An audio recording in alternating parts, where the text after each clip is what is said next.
So imagine you sit down to read, like a really gripping, highly anticipated detective novel. Oh, I love a good mystery. Right.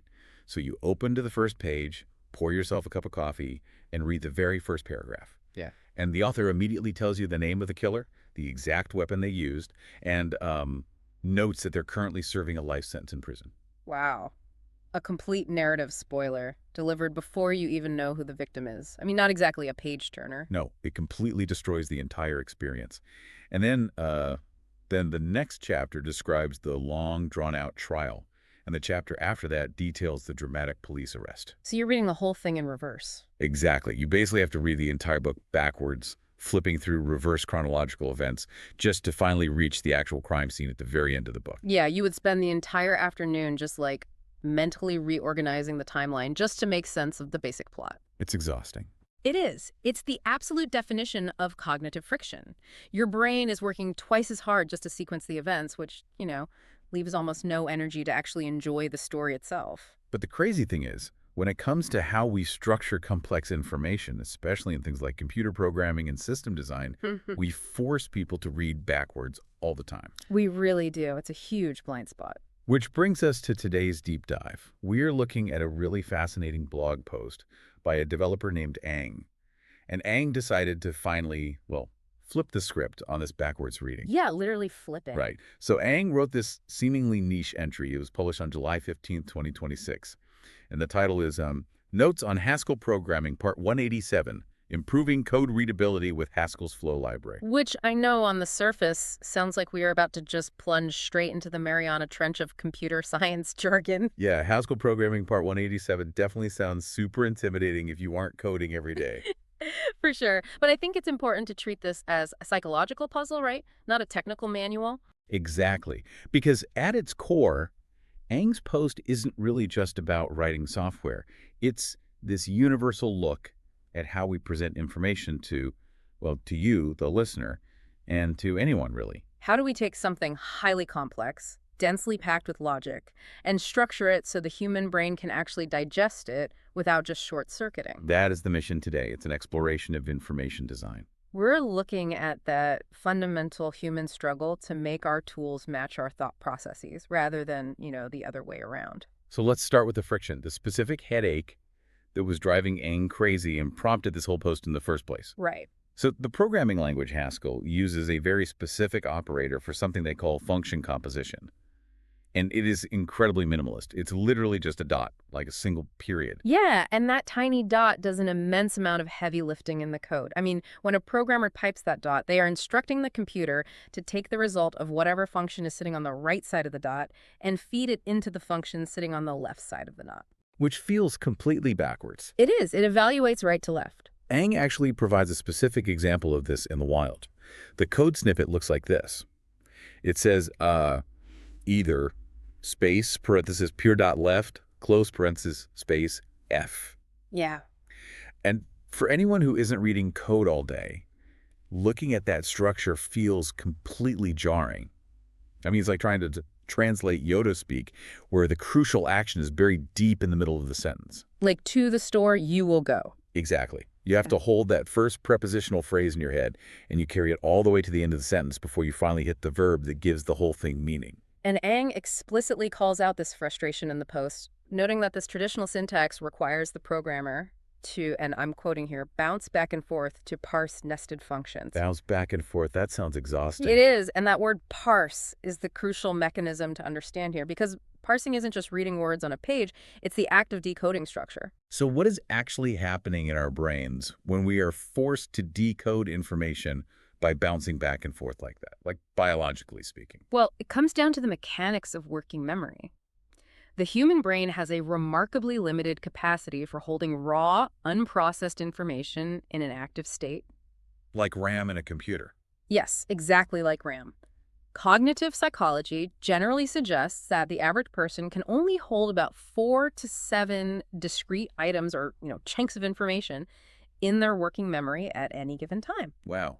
Only 4 to 7. Yeah, that's it. So when you read a nested sentence or a nested piece of code, you are rapidly filling up those limited mental slots. You're just maxing out your cognitive RAM before you even get to the point. Right. Think of it like this. If I give you a set of instructions and say, Please wrap the item, but do that after you format the item, which you should do after you encode the item. Oh, my brain's already hurting. Right, because you have to hold the concepts of wrap, format, and encode in mental suspense. You haven't even been told what the item is yet. I'm just holding on to these verbs.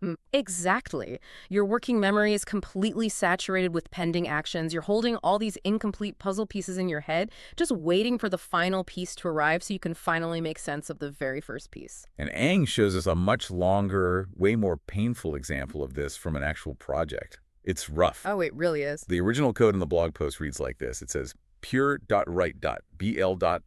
From strict dot encode EF8 $sign output. Yeah, that is a mouthful. It is. So to translate that out of pure Haskell syntax, we are basically looking at 4 distinct actions being applied to a single piece of data. And the data is just that word at the very end, right? The output. Correct. That data is labeled output at the very end of the line. But the actions, if you're reading left to right, are pure, write, strict format, and encode. But because of those little dots between each word, the computer doesn't read it left to right. It evaluates it right to left. Exactly. The machine looks at output on the far right, then it moves left to encode, then it moves left again to strict format, then left to right, and then finally left to pure. It's the backwards detective novel again. It literally is. The computer evaluates the innermost logic first, way at the end of the line, and then it ripples outward to the beginning of the line. Okay, wait. I need to push back on this entire premise for a second. Go for it. If bouncing back and forth is so jarring to our mental parsing, right? And if it objectively overwhelms our working memory by forcing us to read right to left, why didn't the architects of Haskell just build the language to read left to right from day one? That is a great question. I mean, are we losing something critical by trying to change it now? Is there some massive computational speed benefit to writing code inside out? So that right there is the fundamental tension of computer science.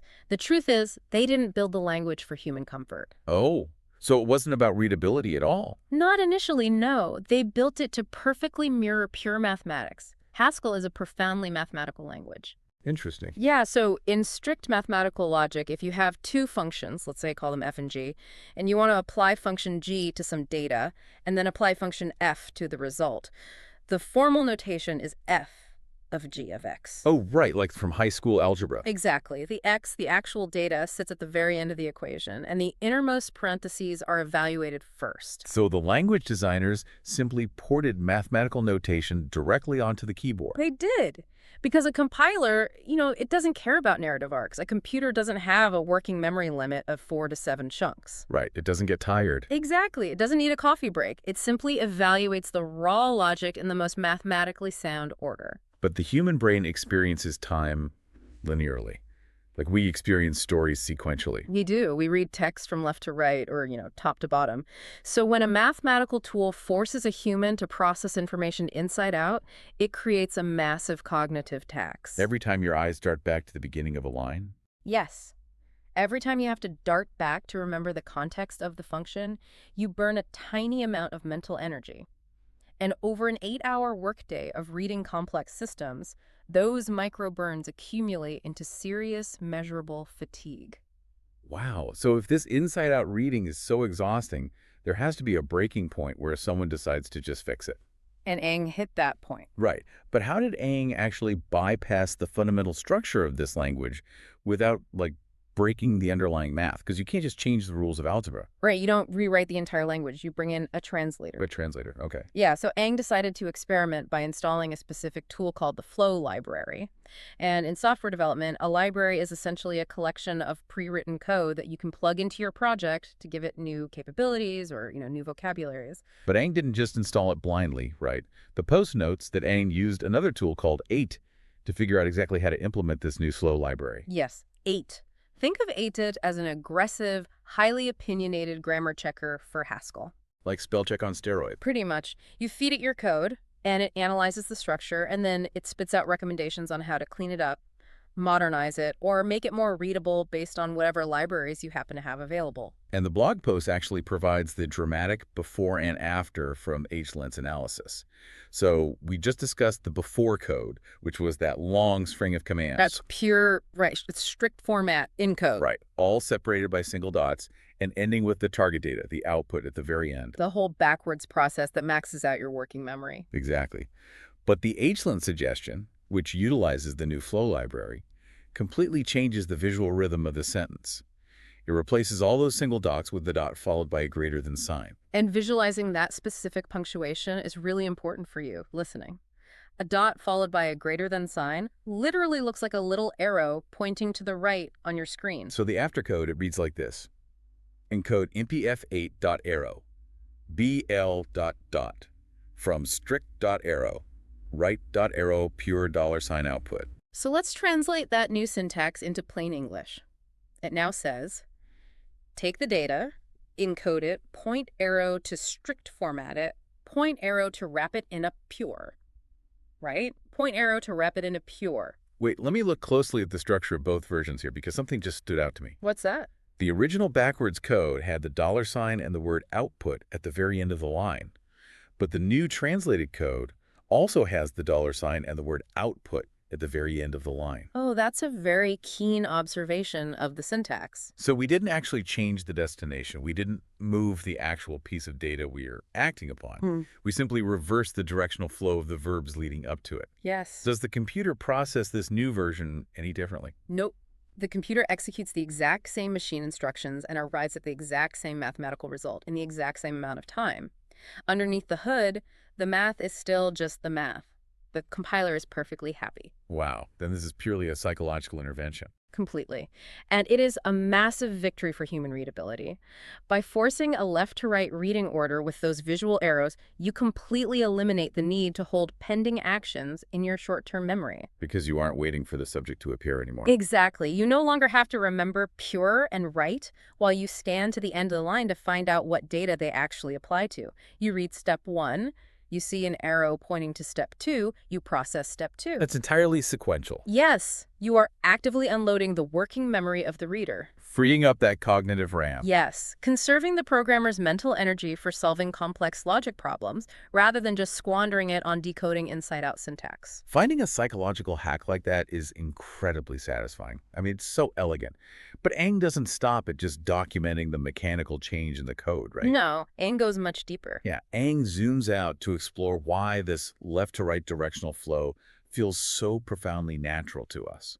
And the post connects this sequential reading to a specific framework, the mental model of a data pipeline. A mental model is basically how we internally represent the way a system works in the real world. Like a shortcut for our brains. Right. We use them to navigate reality without having to calculate every single detail from scratch every single time we encounter a problem. And Aang maps out the exact blueprint for this specific mental model. And it is beautifully clean. The blueprint is literally just input, arrow, function A, arrow, function B, arrow, output. Let's step away from software entirely for a moment. Just think about the act of cooking. Okay, I can do that. When you make breakfast, your mental model is entirely linear. You take the raw material, which is a whole egg. That is your input. Right. You crack it into a bowl. That's process A. You whisk it, process B. You pour it into a hot pan, process C. Out pops a scrambled egg, your final output. I mean, you definitely don't plate a conceptual egg and then work backwards step by step to the refrigerator. Exactly. You would never operate a physical kitchen that way, and you would never design a factory that way either. This input to output flow is how a physical assembly line works. It is how human beings have structured physical labor and complex manufacturing for over a century. The raw material just moves down the conveyor belt. Right, getting slightly modified at each station until it reaches completion. Aang actually points out that this assembly line mental model is baked deeply into the DNA of other programming languages too. The post specifically brings up a language called Elixir. Yeah, Elixir serves as a fascinating counterpoint to Haskell in this discussion. Aang notes that for developers coming from an Elixir background, this new flow library syntax in Haskell feels incredibly natural and intuitive. Because Elixir inherently favors data pipelines from the ground up. Elixir is famous in the developer community for a feature called the pipe operator. And it does almost exactly what this dot arrow does in the Haskell flow library. It takes whatever data is on the left side and pipes it, or literally physically pushes it, into whatever function is waiting on the right side. So an Elixir developer spends their entire day thinking in terms of conveyor belts. Oh, absolutely. They are heavily conditioned to expect information to flow sequentially. So if you take an Elixir developer and force them to read inside-out mathematical functions, They're going to hit a wall. a massive wall of cognitive friction, because it directly violates their core mental model of how work gets done. Let me try to synthesize what Ang is really uncovering here, because I think it's profound. The flow library isn't changing what the code actually does to the data. Right. It's essentially acting as a real-time translator between two fundamentally different ways of viewing the world. It formats the strict, mathematically rigorous logic of the machine to perfectly match the human's linear sequential thought process. Yes. And it highlights a critical, often overlooked philosophy in system design. Our tools should conform to our mental models, rather than forcing humans to conform to the tool's rigid syntax. We shouldn't have to think like computers. We should never have to bend our brains to think like a compiler. The compiler, the machine, should do the heavy lifting to present information in a way that respects human psychology. It honestly feels like taking off a really heavy backpack after a long hike. You don't realize how much the continuous, bouncing back and forth was exhausting your brain until someone hands you the dot arrow and simply says, just read it left to right. The relief is immediate, right, because your brain just stops fighting the structure of the information. Which brings us to a massive takeaway for you listening right now. Because you do not need to be a Haskell programmer to use this. You don't need to know what Elixir is or how a compiler evaluates pure mathematics. Not at all. The principles of cognitive load and mental models are entirely universal. Ang's notes on code readability really serve as a masterclass in everyday information design. Think about your own day-to-day life and work. Oh, yeah. Whenever you present information, whether you are building a dense financial spreadsheet for your team, or writing a detailed update email to your boss, or maybe drafting a multi-phase project plan for a client. If you structure that information in a way that forces your audience to bounce back and forth just to understand your point, you are losing them. You are overflowing their working memory before they even get to the substance of your argument. Yes.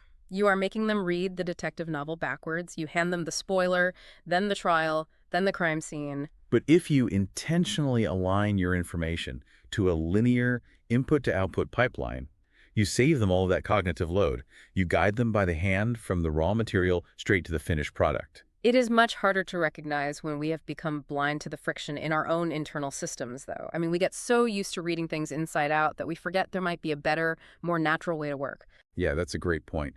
Ang was deeply embedded in the Haskell ecosystem. Ang was completely used to the traditional backwards dot operator. But Ang still retained enough curiosity to ask, could this flow better? Exactly. That initial curiosity to just experiment with the flow library, to run the code through HLint and just see what a different structure looked like, that is the spark we should all be looking for in our own routines. I agree. Ang proved that a famously complex, mathematically rigid system like Haskell can be made radically more intuitive simply by importing a translator that shifts the directional flow of the text. It didn't require rewriting the laws of mathematics. No, or sacrificing the integrity of the system at all. It just required a thoughtful shift in presentation. A shift that actually honors how humans think and process the world. It's beautiful, really, and it leaves me thinking about how this concept applies far beyond a computer screen or, a piece of software. So I will leave you, the listener, with this final thought to mull over today. Let's hear it. Look around at the rigid, overly complex systems or daily workflows in your own life.